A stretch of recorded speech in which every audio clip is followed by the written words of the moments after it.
Tempt. Romance audiobooks. A safe place to explore your dreams. Chapter 1. Parrish. The wind's begun to moan, interrupting my attempt at passing out. I sneer at Mother Nature's lame shot at keeping me conscious, although I doubt she'd be turning her attention to one man whose goal is to be invisible. Besides, there's an even chance I'm imagining the whole scene.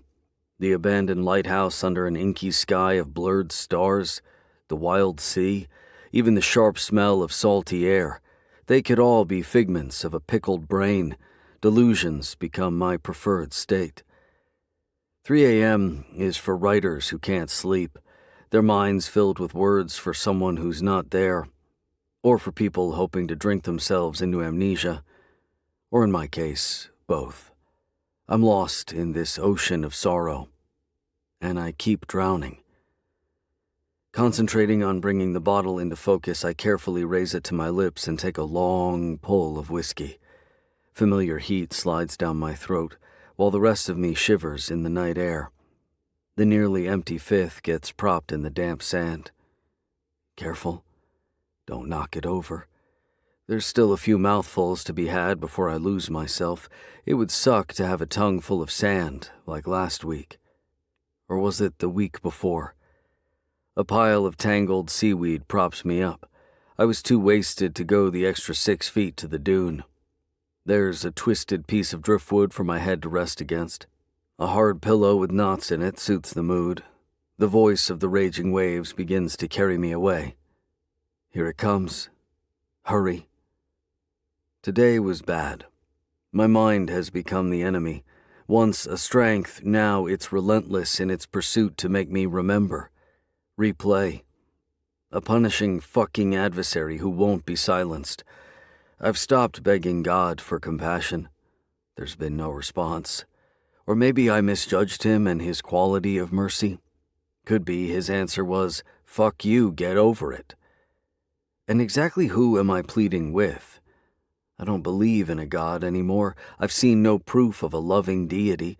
It's a desperate man's last hope when there's nowhere else to turn. I'm past that. No matter what I've tried, I can't stop thinking about my boy. How he could make me laugh more than anyone else. The blonde curls that rested on his forehead like a cherub, even when he was 8, and the expression he wore whenever I'd suggest a surfing trip. It was always just the two of us. That's part of the pain. He had already missed out on so much in his short life. The crueler memories are too devastating to think about. I try not to hold those in my mind any longer than they demand. What I'd give to shut down the images that play on. But it seems to be getting worse. Is it really too much to ask for relief after all these years? Whatever sentence I was handed by destiny must be served by now. Maybe someday I'll write about the struggle, how I never recovered from the loss of my child. An instant bestseller noted for its piercing insight. It'll be published posthumously, and everyone who ever knew me will say my suicide was inevitable. That's no bullshit. My lids lower, then slowly lift. Lower, open. Who's that standing on Happy Family's deck? A woman I haven't seen before. It's definitely not Babe. There's no sign of her honey either. Samboy must be with them. It's been at least a month since I've seen any of them. There's only been those 4 unfamiliar men who stayed a weekend. I remember thinking how odd it was that none of them ever came down to the beach. Strange now that almost every light in the 2-story house burns bright. And the rooms look different. Rearranged. The writer in me reads the scene. Even through my haze and 100 yards away, the body language says the woman's troubled, or maybe it's exhaustion. Head hanging as she braces herself on the rail. Somehow she looks out of place. Is there crying? Can't really tell from here. She's not dressed appropriately for the beach, let alone late at night. Obviously, she comes from some other place. I can't hold my eyes open anymore, so I cover them with my old favorite cap and give in to the darkness. The seagull's departing caw startles me awake. At the same time, its loose shit splats on my cheek and runs back into my ear. The cap gets tossed aside. "Crap!" I yell, ignoring the irony. A double hit from that asshole with wings. The weird marking on the underbelly makes him stand apart. It's become his thing, and an existential metaphor for the state of my life. Yeah, I see you, fucker. Even through this fog. Where'd this come from? There's a blanket on me, feet to chin. Who did that? A whiff of my own puke crusted in the fabric reaches my nose. Disgusting. Hope whoever put this on me wasn't around when I hurled. Actually, what do I care? Okay, it was a kindness, but one I wouldn't want again. Mind your own fucking business, people. Next time I'll move further down the beach against the cliffs. I wipe my face with the only other thing available, a sleeve. The cap goes back onto my head. Standing, I feel like an old man. Back, knees, reminding me they used to feel a lot differently. When I was running and swimming in the ocean every day, things were remarkably otherwise. 43 feels older than I knew it could. Truthfully, every part of me hurts. Maybe it's punishment. But from whom? Turning toward the house, the familiar march back to my staircase begins. Every day. Every fucking day. My head's pounding and my mouth feels like the Sahara if it was covered in dog shit. I pick up the empty whiskey bottle as I pass. It's a laughable habit, drawing the line at littering.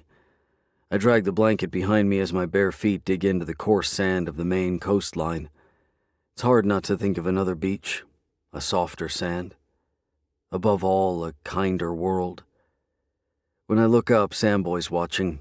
He stands on the deck, staring. You'd think he'd look away, but no. Neither of us smile. It's not like we're friends, but whenever we pass on the beach, we almost always gave a nod. He doesn't want to talk to the weird neighbor, and I have no interest in making meaningless conversation with a sour-faced kid. Hopefully the parents have told him to steer clear of the drunk. They should have. The very minimum required works for us both. It feels like we're daring the other to look away. I'm not the only stubborn guy here. Someone must be calling from the house. His shoulders fall. He lifts his chin and listens for a few moments, then turns and slowly goes inside. Interesting. This isn't like him at all. The kid's led a charmed life. I saw how his parents enjoyed the sandcastles stage. Actually, I watched a few times, then stopped. Too painful. That was when he was much younger and reminded me of Justin. Now I've taken to looking again. He's a teenager, or about to be. Thankfully, he bears no resemblance to my child. For him, it's skimmer days. Childhood toys have been abandoned. He and his friend like to surf the sand dunes with boogie boards. In another life, I would have liked doing that myself. These waters are too wild for actual surfing. Hell, you can't even swim here. That was something that drew me. Didn't want this beach to remind me of our California one. Redondo Beach, California, and Martins Beach, Maine are diametrical opposites. It isn't just the texture of the sand that's different. There was bright sunshine 300 days of the year in the old life.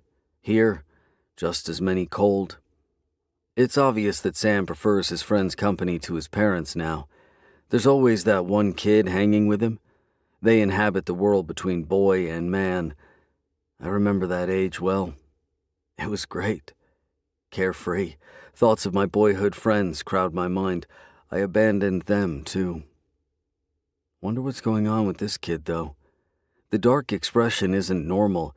There seems to have been a sea change. Maybe I'm reading too much into the whole thing. He probably didn't get the new skateboard he wants. Or maybe it's a phone now. He's about that age. Taking my stairs slowly, I give the kid one last look and a nod. It goes unreturned. Don't know why I did that, except for the small part of me that thinks he really needed it. I use the hose to wash the sand off my feet, then swing the unlocked door open and step back into my inner sanctum. I survived another night. A sigh escapes my lips like a relief valve followed by a putrid burp. People who only know me as the unconscious man on the beach would be surprised to see how I live. Ordered shelves of books from floor to ceiling, the organized wooden desk with the Mac and my last novel sitting next to it. They're waiting for me, as if conscious of my routine. What a turn in my professional life. 2 bestsellers as P.J. Adams at the beginning of my career, before the tragedy stole everything, even my name. I had to abandon it once every interviewer prodded me for details of how I was feeling. There was blood in the water, and it would always be that way. As far as the public goes, that man has fallen off the face of the earth. No one ever called me Parrish because I was PJ from the time I was a kid, and Adams is such a common name. Early on, my publisher realized I'd go somewhere else in a hot minute if she didn't agree to go along with my plan. I'd write using the name Parrish, one name only. I figured if Cher and Sting could do it, so could I, and interviews would never be granted. My books made and continue to make too much money for her or anyone to argue the point. Readers and critics haven't connected the dots because the genre has changed and with it the tone of my writing. Anonymity was the goal. Now, P.J. Adams only exists within these walls, hidden on the shelves of neatly stacked books, far away from Parrish detective stories. Everything in its place. So opposite my inner life. An analyst would love to dissect that one, but I don't need any doctor explaining my behavior. These surroundings are the only things I'm capable of controlling in a world where random chaos happens. It's as simple and complex as that. There. Saved myself a couple of $100 a session. The blanket gets tossed on the washing machine as I pass the laundry closet in the hall. A shower's going to wash away the stink rising from my body, and maybe it'll clear the heaviness that's been hard to shake lately. No mystery was prompting it. Every year in the lead up to the holidays, followed by his birthday, I go darker. This time it started earlier and it's more intense. How sad to imagine Justin older when that's never going to be. In my fantasies, we're always great friends. I'm the cool dad and all his friends want to come to our house. Strange how detailed an illusion can be. This place is my only respite from the mess that's my life. At least I'm hidden here from prying eyes and concerned people who mean well. Keeping my acquaintances to a bare minimum helps. Random hookups are in hotel rooms. Marty at the bar is about the only person I talk to at any length, and it's only a few times a year and mostly sports-related. But even he isn't welcome here. It's not a home in the standard definition. That requires lots more than one occasionally warm body. At the very least, you should be interested in making it your own, putting your stamp on things. But here, only the top drawer of the desk tells my story. 875 feet, and no second bedroom discourages visitors. Not that anyone knows where I am, but in the age of the internet you can be found. My brother and sister must have tried, even though they don't admit to it when we talk. Over the years I've steered them away from any conversations that involve the past, my state of mind, Justin, or the possibility of a visit. I think they're afraid our once-a-year phone call will stop, but I can't do more. I just can't. I'd be afraid my sadness would pull them down with me. If it came to it, I'd put up a no trespassers sign and enforce it.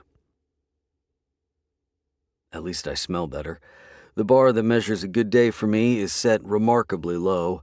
Every morning I try to reboot, leave the night behind and begin again, let go of the dark thoughts and the indulgences while there's daylight. It's the only way I'm surviving, searching for small signs I'm making progress, but so far they haven't showed up. I keep hoping one day will be better. The morning light helps me get in the right frame of mind to write. 4 weeks till my deadline. Then I'll start outlining the next one. I still remember the break between books I took a few years ago. That was a fucking mistake. Filling my days with another man's plot twists is the only way to temporarily escape my own. Good thing the imagination's as vivid as ever, because I've got to rely on it exclusively. My world has shrunk, and with it my ability to keep as current as I should. I don't watch much television or take the newspaper. There's too many opportunities for me to be reminded of that day, too many new survivors of fresh terrors whose eyes look like mine.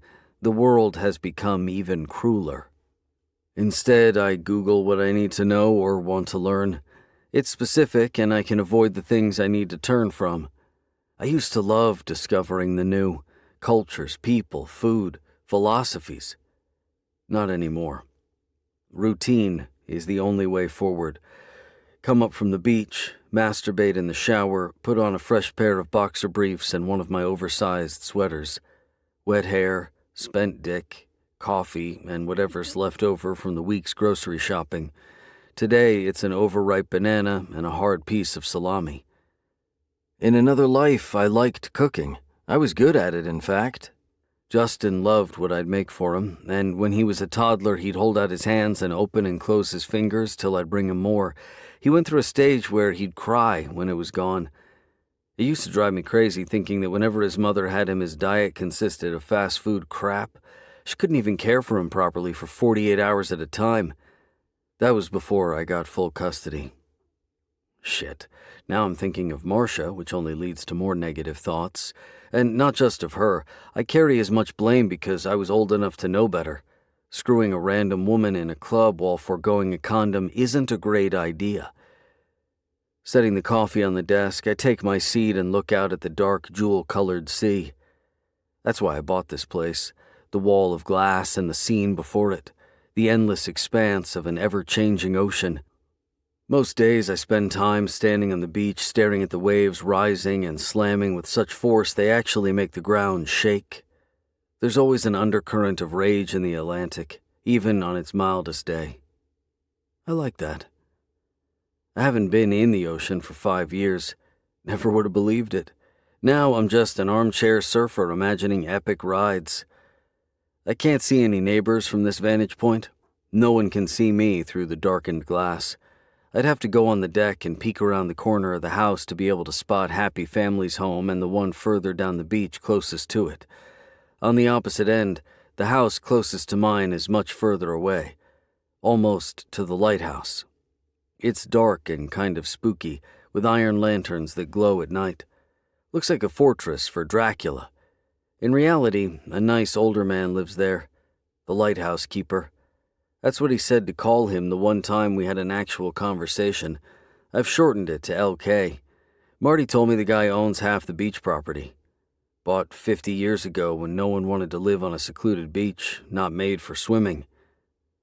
Okay, get it over with. Quit looking out the window. It's not going anywhere, and I need to finish the epilogue. First, a sip of steaming coffee from my Stanford University mug. I pull the drawer open and my eyes dart to the letters first. 2 sealed envelopes with the names of my sister and brother, Gail and John. I leave them facing up, names showing, so they won't be overlooked if the worst happens. It wouldn't be the worst for me, but it would for them. The thought of my siblings' broken hearts is the only thing holding me back lately. That and the fact you can't commit suicide if you're already dead. My gaze moves to the picture, always left face down. It would be a mistake to see his image without first steeling myself.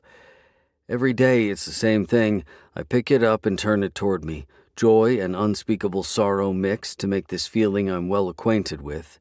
People say grief changes into something new. Not gone, but something palatable. Really? 5 years later, I'm still waiting. This is the one image of him I allow myself to look at. All the others are on flash drives stored in a safe deposit box at the bank. Precious, unbearable memories. As soon as I can look at the one I allow myself and not fall apart, then I'll look at the others. I smile a bit at the expression on his face. Turning the picture over, I read the familiar words. Redondo Beach, 2008. He was just 3. I run my finger over his face as if it can be considered touching.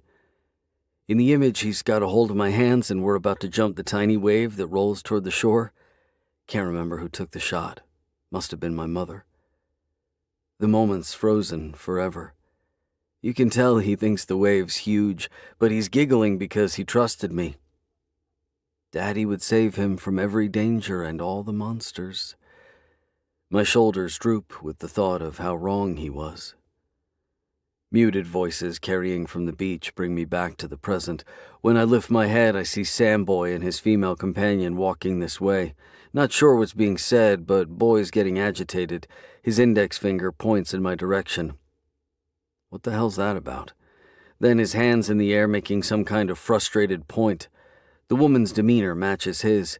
She was calm at first. That's changing. They're both talking at once. Then, in a gesture of what looks like pent-up anger, the kid picks up a rock and throws it as hard as he can in the direction of the sea. She looks stymied as to how to respond. I can use that bit. Besides, it's none of my business. I've got writing to do. I jot down a few keywords on my pad next to the computer so I'll remember to include it in the next novel.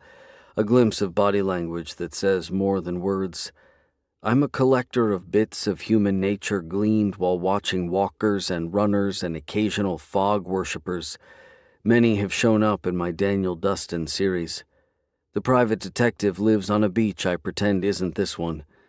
My own loner tendencies have become his, and he's just as fucked up as I am. The fans connect with that. Readers love a flawed character.